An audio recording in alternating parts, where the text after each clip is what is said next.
예, 감사합니다. 오늘은 창세기 25장 19절 말씀부터 34절까지 보겠습니다. 24절 말씀을 제가 읽어 드리도록 하겠습니다. 여호와께서 그에게 이르시되 두 국민이 내 태중에 있구나. 두 민족이 내 복중에서부터 나누이리라. 이 족속이 저 족속보다 강하겠고 큰 자가 어린 자를 섬기리라 하셨더라. 아멘. 자, 오늘은 하나님이 선택하시는 사람이라고 하는 제목으로 함께 은혜 나누고자 합니다. 하나님이 선택하는 사람. 하나님 어떠한 사람을 선택할까요? 네. 아브라함은 오랫동안 아이를 갖지 못했죠. 그러다가 100세에 이삭을 얻었습니다. 아들. 그런데 그의 아들 이삭도 역시 똑같았어요. 쉽게 자녀를 얻지 못했습니다. 이삭은 나이 40에 리브가와 결혼을 하게 되어지죠. 그리고 20년 동안 아이가 없었습니다. 그러다가 60살 되던 때에 쌍둥이를 얻게 되죠. 에서와 야곱을 얻습니다. 어떻게 얻었죠? 60세에 기도로 얻었습니다. 기도에서 임신된 쌍둥이는 어머니 태 속에서부터 싸웠습니다. 기도에서 얻었는데 싸우다니 좀 이상하긴 하지만 어쨌거나 태 속에서부터 싸웠어요. 그 문제로 이삭이 하나님의 지침을 물었습니다. 그때 하나님이 이런 말씀을 해준 것이죠. 오늘 읽은 말씀 23절에 두 국민이 내 태중에 있다. 그런데 이 족속이 저 족속보다 강하겠고 큰 자가 어린 자를 섬기게 될 것이다. 쌍둥이 형인 에서가 동생인 야곱을 섬긴다라는 뜻입니다. 하나님은 왜 형 에서를 버리고 동생 야곱을 선택했겠습니까? 하나님은 어떠한 사람을 선택하시는 것이겠습니까? 첫 번째, 하나님이 선택하시는 사람은 회개할 줄 아는 사람을 선택하신다라는 것입니다.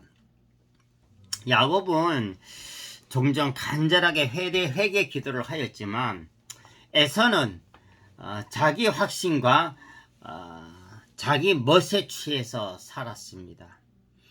하나님은 다른 그 어떤 것보다 회개할 줄 아는가 라고 하는 것을 먼저 보십니다. 완벽한 의인 없어요. 완벽한 사람 어디 있겠습니까? 그래서 이런 말이 있죠. 얼굴 못생긴 사람 보면은 괜히 신이 난다. 좀 미안한 얘기인 것 같지만 그런 말이 있잖아요. 자기도 못생겼으니까 나보다 더 못생긴 사람 보니까 내가 더 신이 나는 거예요. 오늘 하루. 예, 여러분들은 다 저 보고 다 신나하는 것 같아서 이제 한마디 하는 겁니다. 아무튼 못생긴 사람은 뭐 얼굴만 봐도 신이 난다는 말이 있습니다. 완벽한 사람은 없다는 것입니다. 자기가 올라가는 느낌을 받기 때문에 괜히 신나는 거죠. 뭐 그렇죠. 자, 완벽한 의인이 없다라고 하는 사실은 죄 가운데서 다 우울해질 수 있는 그런 나를 죄의 수렁에서 하나님이 건져 주었습니다. 내가 하나님 앞에서 죄인임을 인정하되 다른 사람을 죄인이라고 손가락질하는 그런 습관은 버려야 하는 것입니다. 완벽한 의인은 없다라고 하는 말을 내세워 가지고 의를 향한 의지를 쉽게 포기해 버리면 안 됩니다. 어차피 완벽하지 않을 건데 어차피 선하게 살아가지 못할 것인데 라고 하면서 선한 행위를 포기하면 안 된다는 것입니다. 남의 죄가 드러났다면 손가락질만 하지 말고 나를 살피는 그런 거울로 삼으면 됩니다. 왜 역사의식이 중요합니까? 역사의식, 지나가 버린 일인데 그게 왜 중요합니까?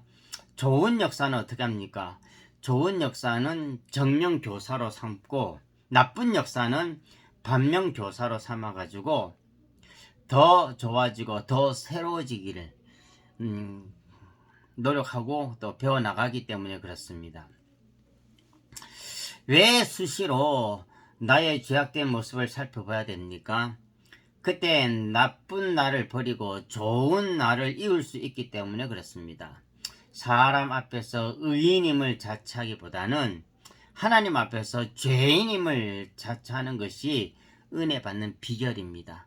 사람 앞에서 잘난 체 하고 뭐 그렇게 해가지고 사람들이 박수갈채를 보내준다 한들 그게 무슨 유익이 있겠습니까? 하나님 앞에 죄인임을 고백하며 엎드릴 때 더 많은 은혜와 더 많은 영화와 영광이 임하는 것입니다.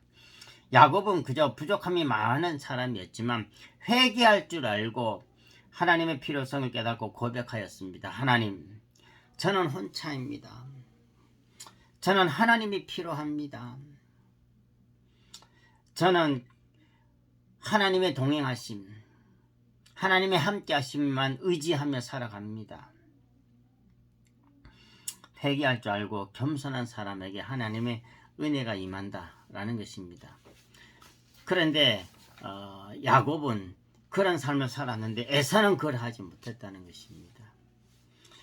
두 번째로는 하나님이 함께 하시는 사람은 장막에 거하는 사람입니다. 장막. 27절에 보니까 에사는 익숙한 사냥꾼이어서 들 사람이 되어졌고 야곱은 조용한 사람이어서 장막에 거주했다 그랬습니다. 들 사람은 뭡니까? 들 사람은 자기 힘으로 살아가는 사람을 상징하는 것입니다. 장막에 거하는 사람은 뭡니까? 은혜를 알고 예배하는 사람을 상징하는 것입니다. 들 사람은 외적으로 갖춘 그런 사람을 상징합니다. 외적으로 다 갖춰져 있어요. 뭐 등치도 있고 뭐 학벌도 있고 뭐 백그라운드도 있고 세상적인 배경도 좋고. 장막에 거하는 사람은 외적으로 잘 갖춰져 있지 못한 사람을 상징하는 것입니다. 하나님은 하지만 장막에 거하는 갖추지 못한 사람을 통해서 역사를 이룰 때가 많이 있다라는 것입니다.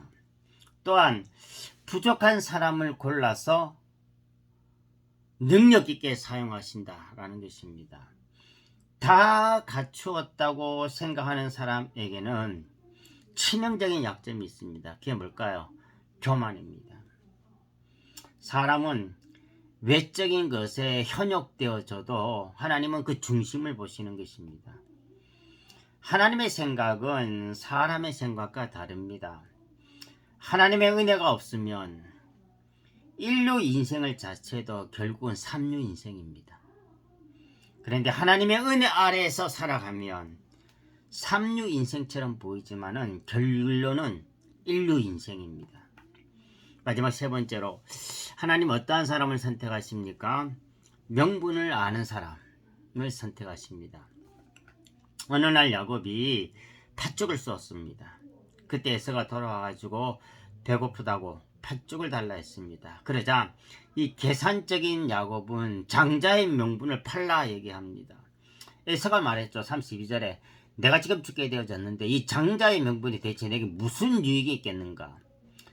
에서는 어차피 자기가 장자이고 야곱보다 힘도 센데 명분이 뭐 그렇게 중요한 것인가?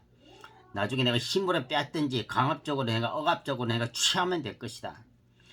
그래서 장자의 명분을 팥죽으로 한 그릇으로 팔아버렸어요. 이에 대해서 성경이 이렇게 단호하게 얘기합니다. 34절에 에서가 장자의 명분을 가볍게 여겼다. 이건 내가 나중에 장자의 명분을 다시 취할 것이다. 힘으로 빼앗으면 된다. 그게 중요한 거 아니에요. 장자의 명분을 가볍게 여긴 것이 문제입니다. 가장 불행한 행위는 육신 문제로 성도라고 하는 이름을 더럽히는 것입니다. 영적인 자리를 파는 행위예요. 그렇게 행동하면 아무리 세상에서 화려한 성공을 해도 결국은 저주받는 인생이 되는 것입니다. 성도의 명분을 소홀히 하는 것은 하나님과 예수님의 이름을 더럽히는 것과 똑같습니다. 하나님의 이름을 중시하면 어떤 환경에 처해든지 능력 있는 삶을 살아갈 수 있게 되어집니다. 사도행전 3장에 보면은 베드로가 나면서 걷지 못한 사람을 향해서 은과 금은 없는데 내게 있는 것으로 내가 너한테 준다. 나사렛 예수 그리스도의 이름으로 일어나 걸어라 그랬죠. 이 말은 결국 예수님의 이름을 가진 것이 참된 능력이다, 참된 부요함이다 라는 것을 암시하는 것입니다. 오늘날 많은 사람들이 물질을 가지고 부자와 가난한 자로 나눕니다. 더욱 그렇지만 우리들에게 있어서는 그것보다 더 중요한 것은 있습니다. 그에게 하나님의 이름이 있는가라는 것입니다.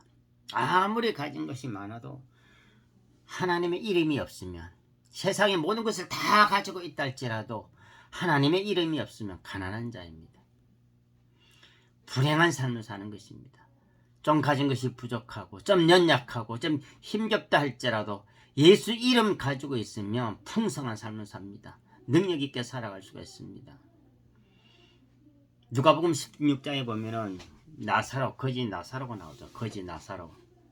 여러분이 다 알고 있습니다. 거지 나사로 죽어서 어디 갔죠? 지옥 갔습니까? 천국 갔습니다. 예, 거지 나사로. 나사로 이름의 뜻이 뭡니까? 하나님을 기대고 사는 자라는 뜻입니다. 하나님을 기대고 사는 자. 나사로 거지였습니다. 가진 것이 없습니다. 하지만 하나님을 기대며 의지하며 살았습니다. 죽었을 때에 거지있기 때문에 누가 조문한 사람이 있었겠습니까? 그의 죽음을 누가 살펴주었겠습니까? 아무도 없었지만 천군 천사가 그의 영혼, 그에게 조문하고 그의 영혼을 하늘나라로 인도하였습니다. 부자 다 가지고 있었어요. 배를 뚱뚱 두드리며 살았습니다. 어디 갔습니까? 부자이기 때문에 천국 갔습니까? 그러지 못했어요. 가난한 자인가 부자인가 물질로 척도하지 말라는 것입니다. 예수님의 이름과 하나님의 은혜가 있는가 없는가, 그게 더 중요합니다. 내 인생에 하나님의 은혜가 있는가 없는가, 그게 더 중요한 것입니다. 그래서 오늘 하루의 삶도 저와 여러분들의 삶에 하나님의 은혜가 항상 머물러 있어서 어디서 무엇을 하든지 형통하고 잘 되어지는 그런 역사가 임하기를 바랍니다. 은혜와 사랑이 충만하신 여호와 하나님 아버지, 주님의 은혜를 감사드립니다. 오늘도 주님께서 함께 인도해 주시고 도와주시사 은혜 가운데 막힘이 다 해결되어지고 기도 제목 다 응답되어지고 은혜가 넘쳐서 하나님의 사랑이, 하나님의 도움이 풍성하여 감사 찬양드리는 한날의 삶이 되게 하옵소서. 예수님 이름으로 기도합나이다. 아멘.